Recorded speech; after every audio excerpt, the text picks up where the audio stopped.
أعوذ بالله من الشيطان الرجيم بسم الله الرحمن الرحيم يا أيها الذين آمنوا أطيعوا الله وأطيعوا الرسول وأولي الأمر منكم وقال النبي صلى الله تعالى عليه وسلم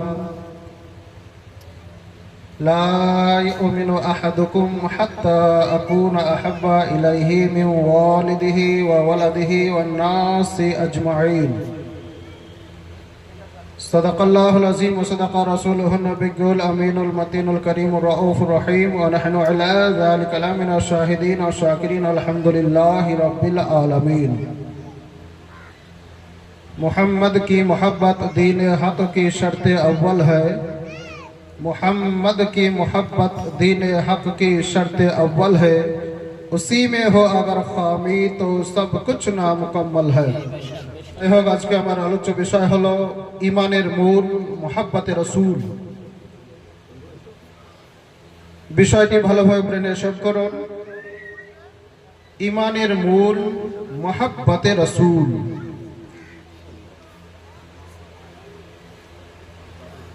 মানে আমরা মুসলমান ইমানদার, আমরা সকলেই জানি যে আমরা আল্লাহ আল্লাহ রসুল সাল্লাল্লাহু তাআলা আলাইহি ওয়াসাল্লামের উপর ঈমান আনয়ন করেছি। ঈমানের মূল কি জিনিস, এই কথাটা বুখারী শরীফ থেকে কয়েকখানা হাদিস শুনিয়ে বোঝানোর চেষ্টা করব। ঈমানের মূল কি জিনিস, তো কোরআন হাদিস স্টাডি করলে পরিষ্কার ভাবে বোঝা যায় ঈমানের মূল মুহাব্বতে রাসূল। মুহাব্বতে রাসূল মানে রাসূল প্রেম, রাসূলের ভালোবাসা। নবী পাক সাল্লাল্লাহু তাআলা আলাইহি ওয়াসাল্লামের ভালোবাসার নামই হচ্ছে ঈমানের মূল। তো যাই হোক, আল্লাহ তাআলার পবিত্র কালাম কোরআন মাজিদে ঘোষণা করেছেন সূরাতুন নিসা সূরা নাম্বার 4 আয়াত নাম্বার 59, ইয়া আইয়ুহাল্লাযীনা আমানু আতিউল্লাহ ওয়া আতিউর রাসূল ওয়া উলিল আমরি মিনকুম। আল্লাহ তাআলা বলেছেন, হে ঈমানদারগণ, তোমরা আল্লাহ তাআলার আনুগত্য করো, নির্দেশ মান্য করো, রাসূলে পাকের নির্দেশ মান্য করো। তোমাদের মধ্যে যারা কোরআন হাদিসের বিজ্ঞ ব্যক্তি, ফিকহ শাস্ত্রবিদ, তাদের নির্দেশ মান্য করো। এই আয়াতটার ব্যাখ্যা দিয়ে হাদিস শরীফ শোনাবো। তার আগে আজকে আমরা যে এই পবিত্র সভায় উরসে তাজুস শরিয়ায় উপস্থিত হয়েছি, তাজুস শরিয়ার ব্যক্তিত্বের উপরে যথেষ্ট আলোচনা হবে, শ্রবণ করবেন। তো যাই হোক, ওনার সম্পর্কে মাত্র একটি বাক্য আমি আপনাদের সম্মুখে প্রকাশ করছি, পেশ করতে চলেছি যে কে তাজুস শরিয়া। 2018 সালে ওনার ইন্তেকাল হয়েছে। ভারতবর্ষের ঐতিহাসিক জানাজা ওনার হয়েছিল।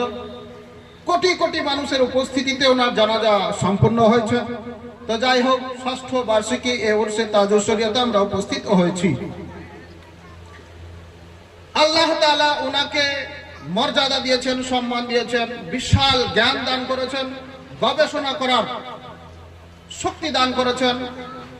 তো কত বড় গবেষক ছিলেন, কতটা স্মৃতি শক্তির অধিকারী ছিলেন, জ্ঞানের অধিকারী ছিলেন, সেই বিষয়টা সম্পর্কে একটি মাত্র বাক্য বলি। হুজুর তাজুস শরিয়া আখতার রাজা খান আলাইহি রহমাতুর রিদওয়ান যখন চতুর্দশ শতাব্দীর মহান মুজাদ্দিদ আলা হযরত ইমাম ইশক মুহাব্বত ইমাম আহমদ রাজা খান আলাইহি রহমাতুর রিদওয়ানের প্রতিষ্ঠিত মাদ্রাসা আল জামিয়াতুর রাজাবিয়া মঞ্জার ইসলাম, সেখানে যখন তিনি পড়তেন, তিনার শিক্ষা জীবনের কথা বলছি, তিনি যখন সেখানে শিক্ষার্থী হিসেবে শিক্ষা গ্রহণ করতেন, সেই সময় হুজুর তাজুস শরিয়া উর্দু, হিন্দি, ইংরেজি পত্রিকা পিওর আরবি ভাষায় অনুবাদ করে নিজ শিক্ষককে শোনাতেন। বলি সুবহানাল্লাহ। আলিম মুক্তি পাশ করার পরে নয়, শিক্ষারত অবস্থায় ছাত্র জীবনে শিক্ষা অর্জন করা অবস্থায় ছাত্র জীবনে উনি উর্দু ভাষার পত্রিকা, হিন্দি ভাষার পত্রিকা, ইংরেজি ভাষার পত্রিকাকে পিওর আরবি ভাষায় অনুবাদ করে নিজ শিক্ষককে শোনাতেন। ব্রাদার ইসলাম, আমার আজকের আলোচ্য বিষয় হলো ইমানের মূল মুহাব্বতে রাসূল। আয়াত পড়েছি সূরা নিসার 59 নম্বর আয়াত। আল্লাহ তাআলা বললেন যে আল্লাহ তাআলার নির্দেশ মান্য করো, রাসূলের পাকের নির্দেশ মান্য করো, তোমাদের মধ্যে যারা জ্ঞানী কোরআন হাদিসের তিনাদের নির্দেশ মান্য করো। হাদিস শাস্ত্রের সুবিখ্যাত কিতাব বুখারী শরীফ, এই বুখারী শরীফে 15 নম্বর হাদিস বর্ণিত হয়েছে।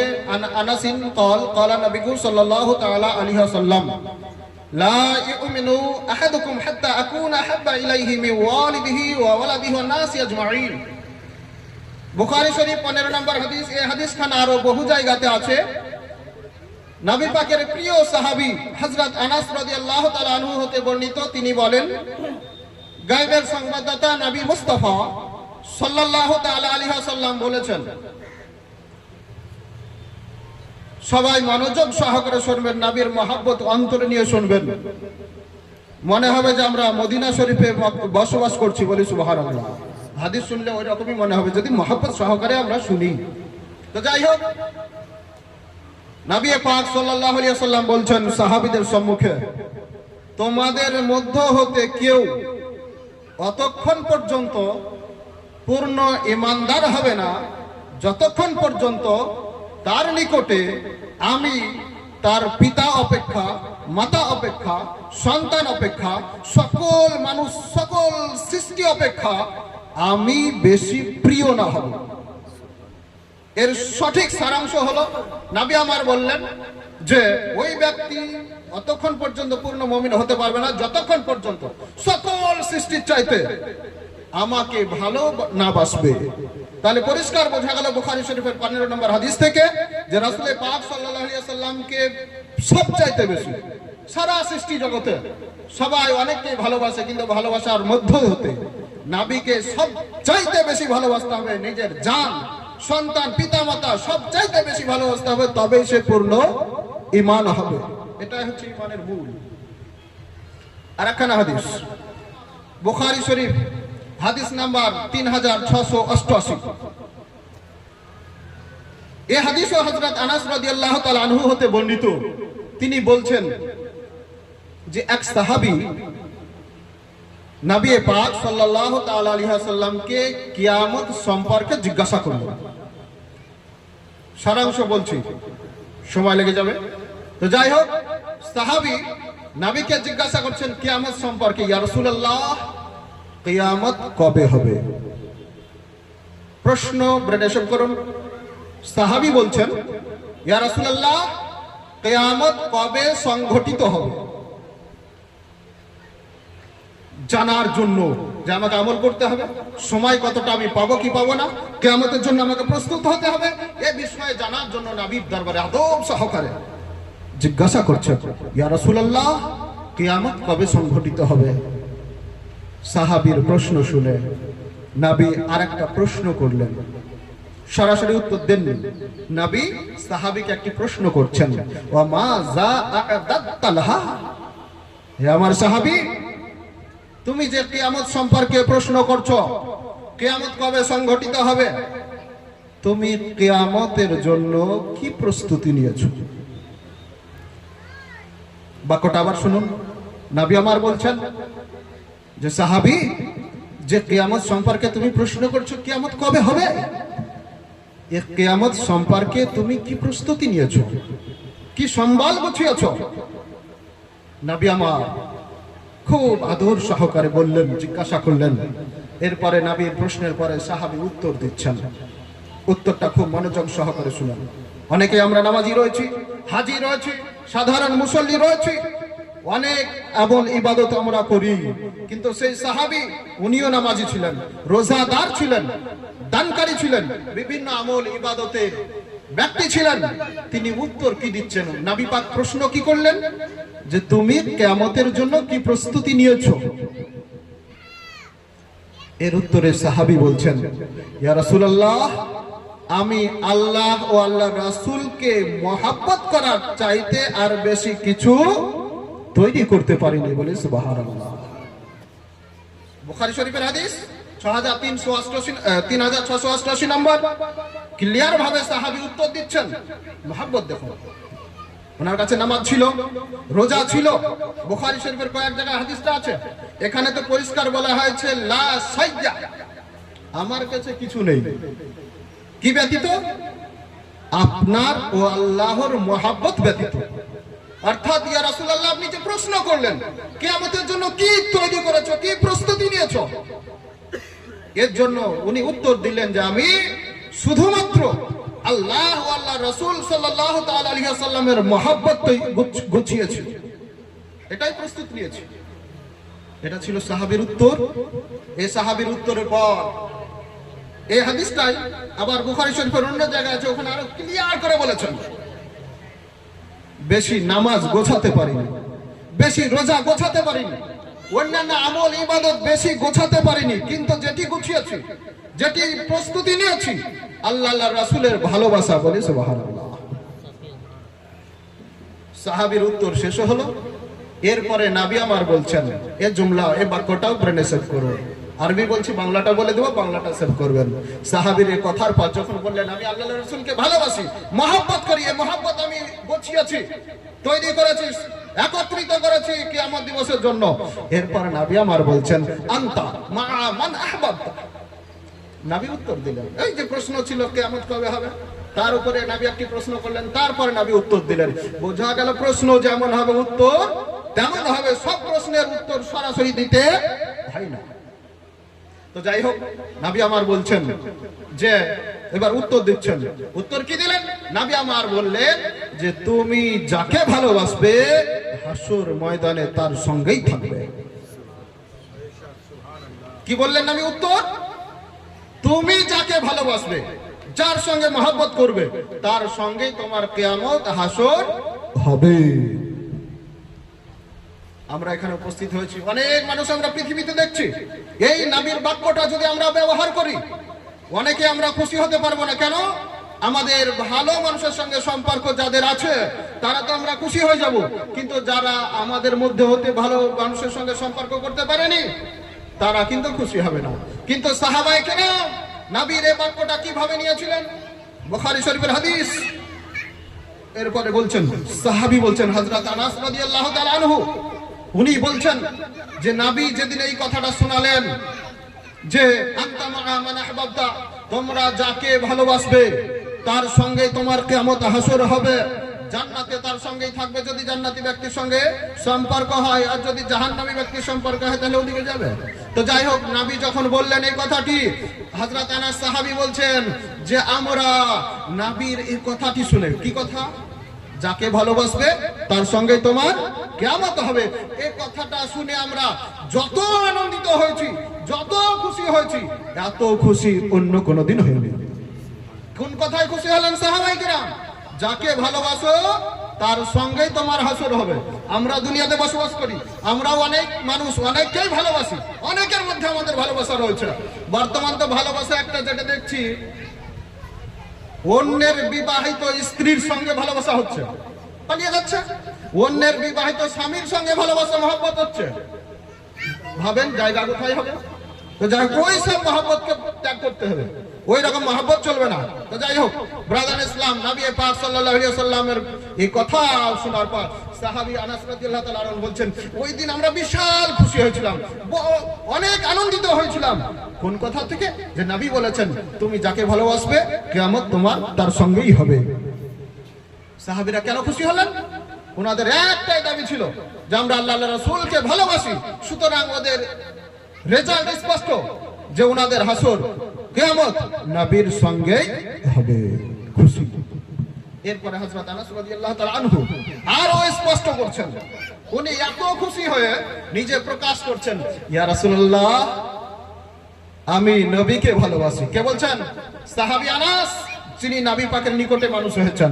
উনি বলতেছেন, হুজুর আমি নবীকে ভালোবাসি, আমি আবু বকর সিদ্দিককে ভালোবাসি, আমি উমরে ফারুককে ভালোবাসি, আর আমি আল্লাহ তাআলার দরবারে এটাই আশা রাখি যে আমি তাদের সঙ্গেই থাকবো, বলি সুবহানাল্লাহ।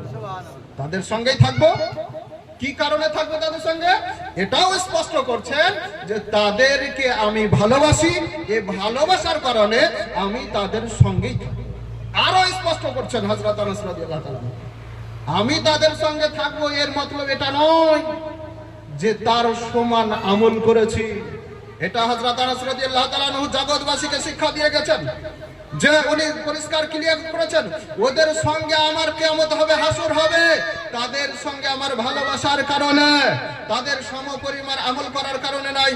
হযরত আনাস রাদিয়াল্লাহু তাআলা নিজেই ব্যাখ্যা দিয়ে দিয়েছেন যে আমি তাদের সমান আমল করতে পারিনি।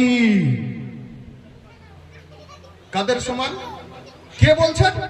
যিনি নবীর দরবারে থেকে বাল্যকাল থেকে বড় হয়েছেন, শিশুকাল থেকে বড় হয়েছেন হযরত আনাস রাদিয়াল্লাহু তাআলা আনহু। তিনি নিজে স্বীকারোক্তি দিচ্ছেন, যিনি কোরআন হাদিসের জ্ঞানী, উনি স্বীকারোক্তি দিচ্ছেন হুজুর নবীর সমান আমল করতে পারিনি, আবু বকর সিদ্দিকের সমান আমল করতে পারিনি, হযরত উমর ফারুকের সমান আমল করতে পারিনি। কে বলছেন? পয়েন্ট নোট করেন। সাহাবী আনাস বর্তমান সময়ে মুসলমান দাবি করার পরেও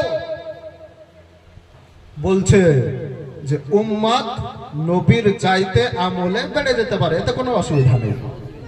সাহাবী স্বীকারোক্তি দিয়ে দিয়েছেন, তাহলে সাহাবী যদি নবী আবু বকর সিদ্দিক উমরের চাইতে আমল বেশি করার দাবি না করে, বর্তমান সময়ে দেওবন্দি বলছে বেড়ে যেতে পারে, কোনো ব্যাপার নয়। এটা মহব্বতের কথা নয়, মহব্বতও ছিল ওই নবীর সাহাবীর ভাষাতে, সেটা শুনলে স্পষ্ট। যাই হোক, আর একখানা সংক্ষেপে হাদিস শুনে বক্তব্য শেষ করি। তাহলে ও হাদিস থেকে কি বোঝা গেল? অনেক কথা বোঝা গেল যে ওনারা নামাজ পড়েছেন, রোজা রেখেছেন, দান করেছেন, তা সত্ত্বেও যখন কিয়ামতের প্রস্তুতির কথা বলছেন তখন বলছে আল্লাহ রাসূলের মহব্বত। এটাই হচ্ছে ঈমানের মূল, মহব্বতে রাসূল। আর একটা একদম ক্লিয়ার ঈমানের মূল যে মহব্বতে রাসূল, অর্থাৎ রাসূলের ভালোবাসা হচ্ছে ঈমানের মূল। আর একখানা বুখারী শরীফ থেকে সংক্ষিপ্ত শুধু সারাংশটা বলে শেষ করছি। এই হাদিসও বুখারী শরীফে রয়েছে, হাদিস নাম্বার 6632। ইসলাম জগতের দ্বিতীয় খলিফা হযরত উমর ফারুক রাদিয়াল্লাহু তাআলা আনহু। কে উমর ফারুক? যার সম্পর্কে নবী আমার ঘোষণা করেছেন, হে উমর, শয়তান তোমাকে দেখে ভয় করে। শয়তান কাকে দেখে ভয় করে? উমরে ফারুককে দেখে। ওই উমরে ফারুক বলছেন নবীকে কতটা ভালোবাসেন, উমরে ফারুক বর্ণনা দিচ্ছেন, নিজেই প্রকাশ করছেন। ইয়া রাসূলুল্লাহ, নবীর দরবারে উমরে ফারুক নিজেই প্রকাশ করছেন, ইয়া রাসূলুল্লাহ আমি আপনাকে ভালোবাসি। কতটা ভালোবাসি? তোমারে ফারুক বলছেন আমার জানের পরে, আমার প্রাণের পরে সবচাইতে আপনাকে বেশি ভালোবাসি। বুখারী শরীফের হাদিস। ওমরে ফারুক কি বলছেন আবার শুনেন, আমার জানকে ভালোবাসি, তারপর সব কিছুর মধ্যে আপনাকে বেশি ভালোবাসি। নবীর সামনে নিজেই প্রকাশ করছেন। তো নবী আমার বলছেন লা, না হবে না, যথেষ্ট নয়। এরপর আল্লাহর রাসূল কসম করে বলছেন, আল্লাহর শপথ করে বলছেন, হে উমর ফারুক, আল্লাহর কসম করে বলছি, তোমাকে পরিপূর্ণ ঈমানদার হতে হলে সব চাইতে, এমনকি তোমার জানের চাইতেও আমাকে বেশি ভালোবাসতে হবে। কে বলছেন? নবী আমার বলছেন। কাকে বলছেন? উমর ফারুককে। আর উনি বলেছিলেন আমার জানের পরে আপনাকে ভালোবাসি। সবাই আমরা জানকে ভালোবাসি, কিন্তু যখন রাসূল পাক সাল্লাল্লাহু আলাইহি সাল্লাম আল্লাহর কসম করে বললেন যে উমর ফারুক তোমার জানের চাইতে আমাকে বেশি ভালোবাসতে হবে, যেমন নবী বলেছেন, কোনো চিন্তা নেই, কোনো সময় বিলম্ব নেই।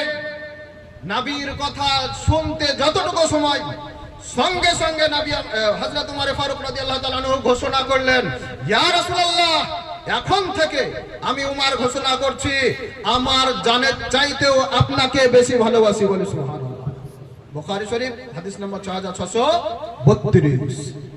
যখন উমর ফারুক ঘোষণা করলেন যে আমার জানের চাইতেও আপনাকে বেশি ভালোবাসি, নবী আমার বলছেন আল আনা ইয়া উমর, হে উমর, এখন তুমি পরিপূর্ণ ঈমানদার হয়েছে, যথেষ্ট হয়েছে, তোমার যথেষ্ট হয়েছে। বলার উদ্দেশ্য ছিল, এরকম বহু হাদিস শরীফ রয়েছে মহব্বত সম্পর্কে, রাসূলের প্রেম সম্পর্কে। তো যাই হোক, তিনখানা হাদিস শরীফ শ্রবণ করলেন, তিনখানায় একই সারাংশ কম বেশি যে রাসূল পাক সাল্লাল্লাহু আলাইহি ওয়াসাল্লামকে নিজের জান অপেক্ষা, যেমন আল্লাহ তাআলা বলেছেন রাসূল পাকের নির্দেশ মানো, আর নবী আমার নির্দেশ দিয়েছেন যে তোমরা নিজের জান অপেক্ষা আমাকে বেশি ভালোবাসো। সাহাবায়ে কেরাম বাস্তবে প্রমাণ দিয়েছেন, সাহাবায়ে কেরাম রাসূল পাককে সৃষ্টি জগতের মধ্যে সবচাইতে বেশি ভালোবেসেছেন, নিজের জান অপেক্ষা ভালোবেসেছেন। সাহাবায়ে কেরামকে ঈমান হারা করার জন্য অনেক ভয় দেখিয়েছেন, লোভ লালসা দেখিয়েছেন, তাও তিনারা ঈমান দেননি। বর্তমান সময় নবীর উম্মত দাবি করে বলছে কিয়ামত দিবসে ফেল ফেল করে তাকাবে। নাউজুবিল্লাহ, এটা মহব্বতের কথা নয়। তো যাই হোক ব্রাদার ইসলাম, বর্তমান লাস্ট পায়গামে একটা কথা বলে শেষ করছি। আমরা যেভাবে সুন্নি হানাফি মুসলমান ছিলাম, নবীর প্রেম নিয়ে, নবীর ভালোবাসা নিয়ে জীবন যাপন করেছি, ওইভাবে করব। নতুনত্ব দলকে কি বলছে সেই দিকে আমাদের দেখার লক্ষ্য নয়। যদি দুনিয়া হাসরে কল্যাণ পেতে চাই, উপকার পেতে চাই, আল্লাহ তাআলা আমাদের সকলকেই রাসূল পাক সাল্লাল্লাহু আলাইহি ওয়াসাল্লামের মহব্বত নিয়ে দুনিয়া হতে বিদায় নেওয়ার তৌফিক দান করেন। আল্লাহুম্মা আমিন। আসসালামু আলাইকুম ওয়া রাহমাতুল্লাহি ওয়া বারাকাতুহু।